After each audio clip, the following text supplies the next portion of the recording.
Good morning. Morning. Welcome to Camp Common Prayer. It is with great joy that we are here in this space of worship to talk and reflect on camp life and worshiping in the light.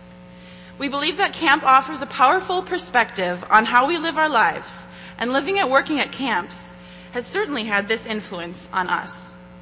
To us, the topic of light is deeply rooted in camp. Living, learning, and loving in the light of God and with the light within each of us.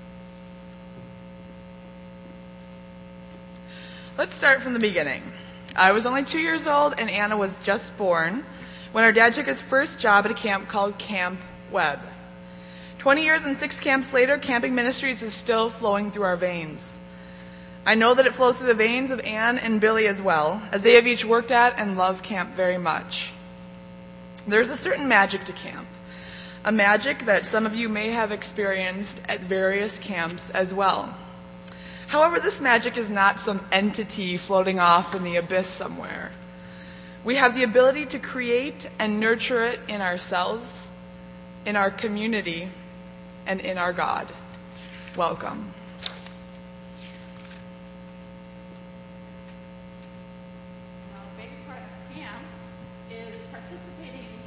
Worshiping with each other and enjoying the joys of the talents and the voice that each of us has. So what we're going to do today is do a call and response song all together. So I'd love for you to stand up and participate. Feel free to move around when this is going on too. It's encouraged. So what I want you to do is start snapping your fingers with me to the beat.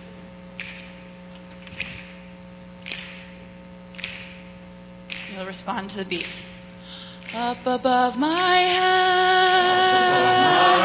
I hear music in the air. Up above my head, I hear music in the air.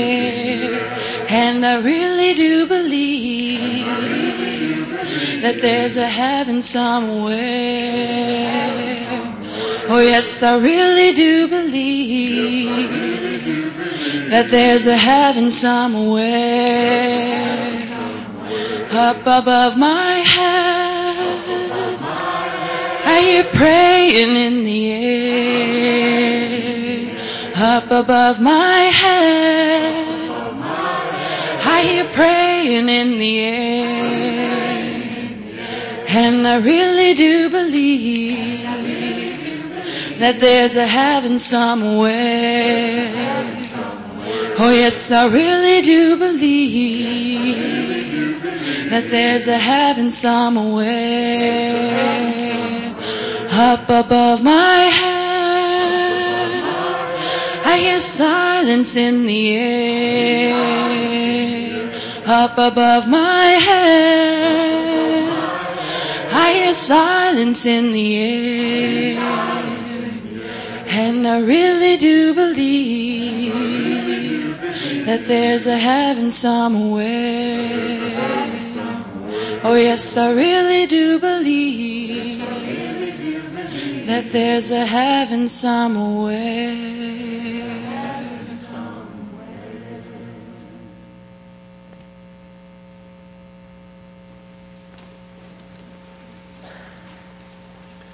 A reading from the Gospel according to Matthew. You are the light of the world. A city built on a hill cannot be hidden.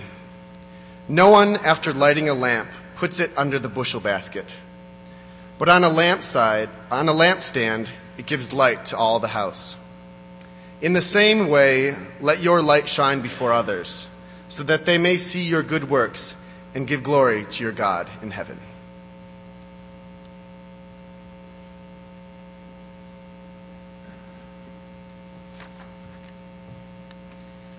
I went to the woods because I wished to live deliberately, to front only the essential facts of life, and see if I could not learn what it had to teach, and not, when I came to die, discover that I had not lived. Many of you may know this quote by Henry David Thoreau, a quote that is foundational in my life as a young adult and as a camp counselor.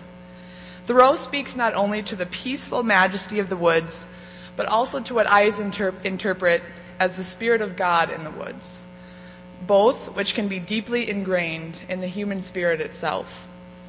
I've spent every summer of my life since I was 2 years old living in the woods at camps, as my dad was a camp director at various camps, and then I was a camp counselor for 3 summers at a camp called Imago Dei Village. Now, what does the phrase Imago Dei mean in Latin? What does it mean in Latin? Imago Dei. Yes, image of God. Excellent. I never really thought about the meaning of this name as a child when my family attended summer camp at Imago Dei Village.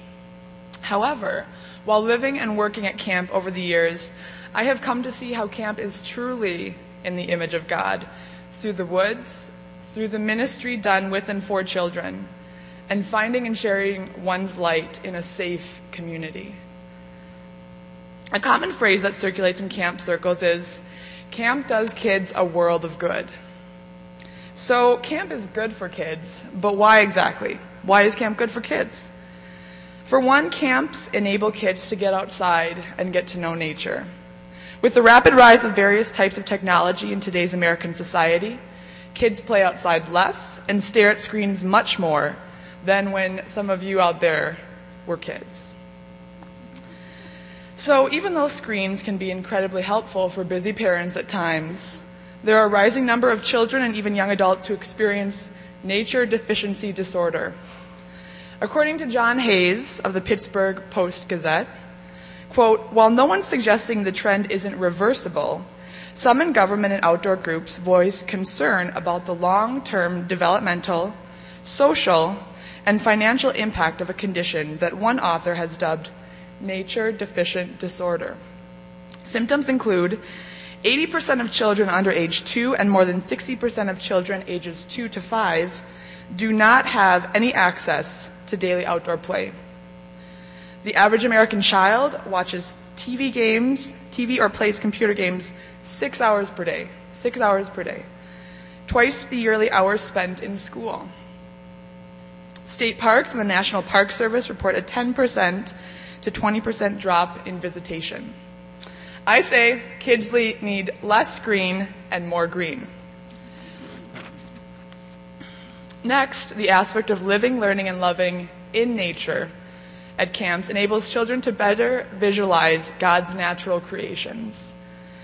That there's much more to creation in this world than our bodies. That we can experience God through the trees. That we must care for our natural resources. As specified by Crossways Camping Ministries, the organizational umbrella through which Imago Dei and 3 other camping sites are run, Crossways teaches all who come to one of the camps about stewardship in life, the creation we have been given, service to those not as fortunate as we, and doing the work of God through sharing our resources. Lastly, if a camp is religiously affiliated, there is certainly more intentional opportunity for children to dive into their faith with camping ministries. Children can do so at camps such as Imago Dei Village through morning worships, Bible studies, songs, devotions, and campfires. Now, I find that this is not unlike many of the practices of the St. Norbert College community.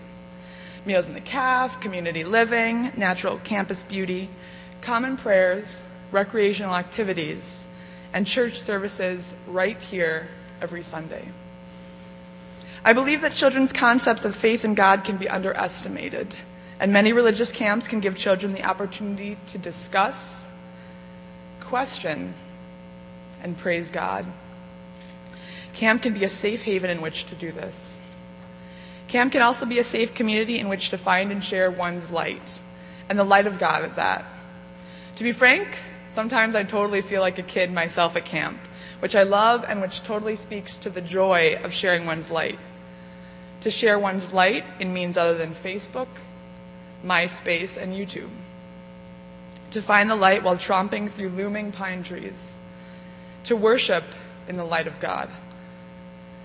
My dad always used to say that camp is like an alter reality, but a reality nonetheless. A reality that should be dispersed into society for the sake of our children. I went to the woods because I wished to live deliberately, to front only the essential facts of life, and see if I could not learn what it had to teach, and not, when I came to die, discover that I had not lived.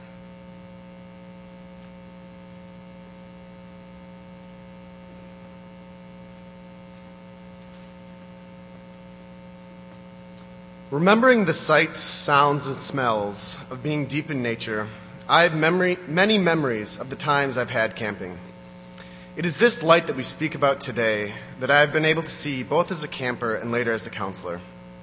Growing into the role of leading with this light, creating opportunities to help young children grow personally, socially, and spiritually, I have been changed. The simplicity of life found while camping, separate from living 24 hours a day connected to a cell phone, is something truly beautiful.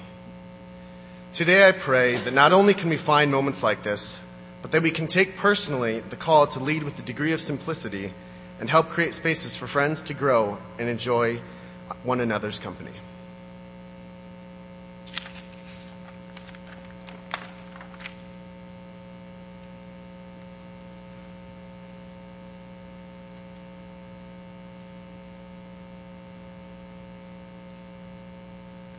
Psalm 119, verses 105 through 107. Your light is a lamp unto my feet, and a light for my path. I have not taken an oath and confirmed it, that I will follow your righteous laws. I have suffered much.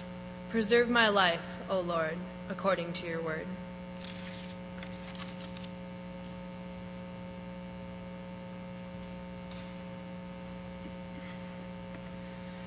I don't own a whole lot of religious items. I have the odd pastel-colored rosary from my dad, or my Bible from confirmation, some really cool postcards from a monastery in Germany, and a lucky little plastic baby Jesus I found in the Mardi Gras cake at work in LSE. But it's mostly art and posters and pictures that litter the walls of my dorm, as my roommate Katie can tell you. The exception to this rule is this. A year ago, my mom gave me this plaque, which says, "Thy word is a lamp unto my feet, and a light unto my path." It hangs on one of those little 3M plastic hooks in a space all of its own in my dorm room, and I see it every day. My guess, by the look of it, is that my mom got it from a dollar store. Or from Target. Not very expensive, but very valuable to me. The verse that Anne just read from the Psalms, more than most other Bible verses or secular quotes that I've found, touches me deeply on many levels and has a complex meaning for my life.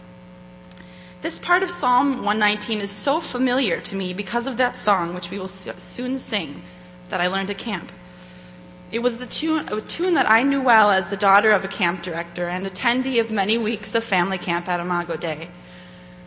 Growing up, camp served as a place for me to explore my spirituality and be embraced by a community. I was free to talk about God in my cabin groups, and I thought that the camp worship seemed really fun and energizing and meaningful. I liked singing graces before meals, and I came to learn many prayers and verses through songs, skits, and Bible studies. It continues to surprise me when I read the Bible for a religious studies class and find that I already know the verse that I'm reading because I can sing it. It was probably through living at camp and attending camp, more than any formal church or youth group experience that I had, that I came to know what the Word of God was.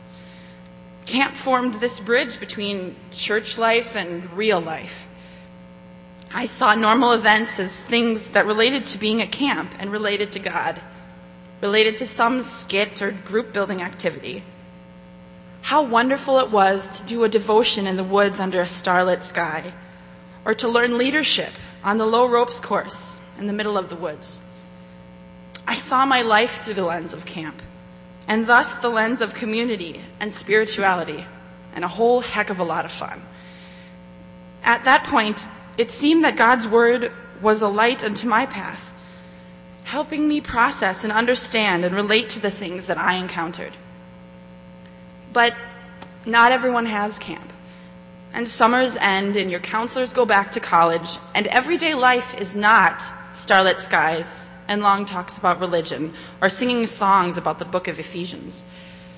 What happens then? The light that we feel from the Lord might seem dimmer when it's not kindled often, like it is in an environment like camp or retreat. It is at this point that we can take a step back and look at what we do have, that we can see God in other people who guide us along the way. In the middle of winter, when it's hard to access what it feels like to sing around a campfire or do Bible study on the boathouse, someone shovels your sidewalk. And you see that they are living out that camp song that you learned about being kind to another person. During the passing of peace in church, someone hugs you, and you think about the connection you feel to others in your camp community. At work, you're at a meeting that's productive and cooperative, and it brings you back to those group building games from camp. Or finally, on a service trip or volunteer day, you see how what you do makes a difference. All of these things have happened to me, and I feel camp in others. I feel God in others. We can be lamps unto each other's feet and light the paths of those that we surround ourselves with. We can provide guidance to each other like God or a higher power provides guidance to us. Last summer, for the first time, I got to be a counselor at camp, the one that Emily mentioned before, Imago Dei. And I'm going back again this summer. My contract's in the mail. Now, I'm the one that gets to teach the songs, facilitate the group building, and lead the Bible studies. To be honest, this freaked me out at first. And it's hard work. But what comforts me and urges me on is that now I am being a light for these youth. Because yes, some of their paths do seem dark. And they need someone to guide them and show them that God is guiding them too. I'd like to think that 20-year-old Anna understands this psalm a little more than 10-year-old Wild Child Camp Anna did way back when. But I also know I still have my own long and winding path before me, lit by the presence of my family, my friends, and the word and teaching of God. On the last night of each camper week at Imago Dei, when everyone is tired, sunburnt, and burnt out, we have a tradition called the light service. The whole camp processes from the boathouse to the chapel, and everyone receives a candle upon entering, like all of you did. The space is dark. The particulars of the service are different each week and each year, but at the end, one candle is lit at the front of the chapel. Each of the counselors comes up and lights their own candle and brings it back to the pews. From there, the campers pass the flame on to each other until the chapel that was once dim is flooded with pinpricks of candlelight held by each person. In the glow of the fire, the children are reminded that we too can pass on guidance and light to each other, and we can collectively create a great light where there was once darkness. I invite you now to take your candles and pass the flame to your neighbors as we sing this coming song, and we fill the space with light. As we sing the song in your programs and the light spreads, think about a time in your life when your path seemed dark and unknown. Perhaps you felt alone or stressed or sad. Who or what served as a lamp for you, preventing you from tripping and falling? Perhaps it was a Bible verse or going to church. Perhaps it was your parents or a professor or a coworker. Think about them. How do you see God in them? And how can you pass on that light? You may blow out your candles at the end of the song.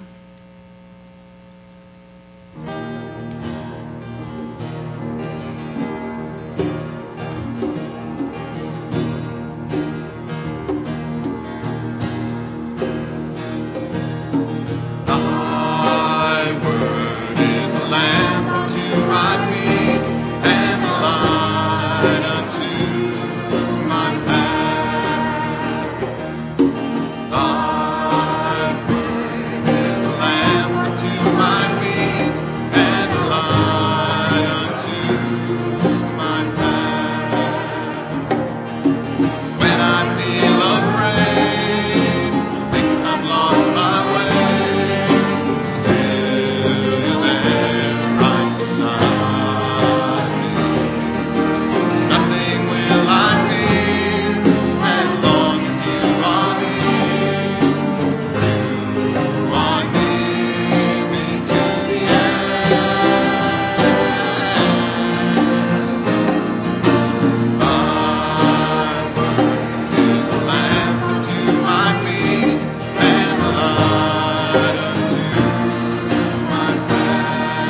Fire is a light that is ever-changing.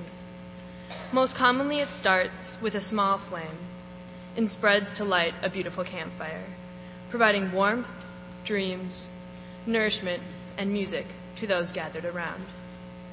However, the fire does not burn endlessly. It needs the support of additional logs. As we gather today, please help this moment be the flame to light the fire, or the log, so we can grow and continue to keep our fire blazing.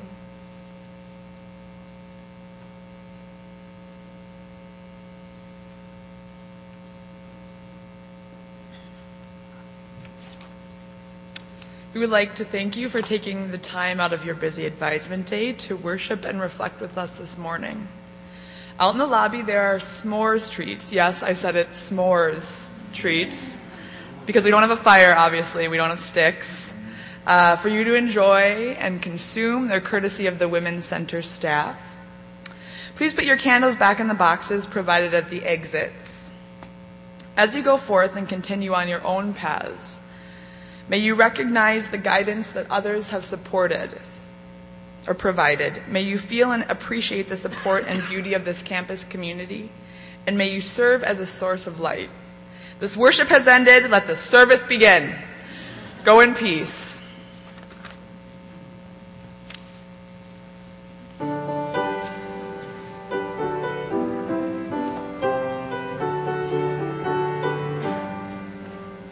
We are marching in the light of God. We are marching in the light of God.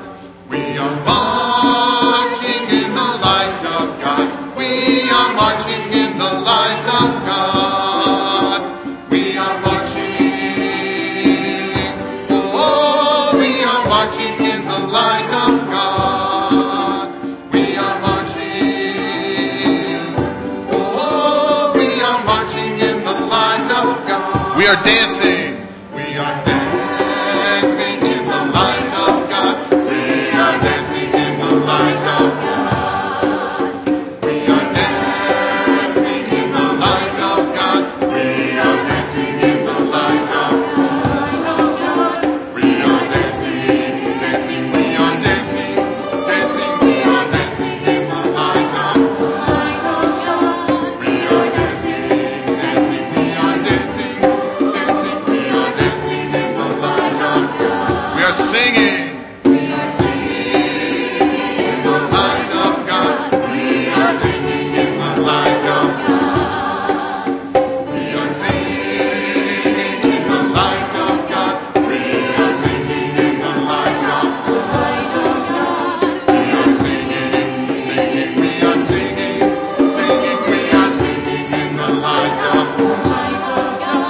We are singing, singing, we are singing, singing, we are singing in the light of God. We are praying.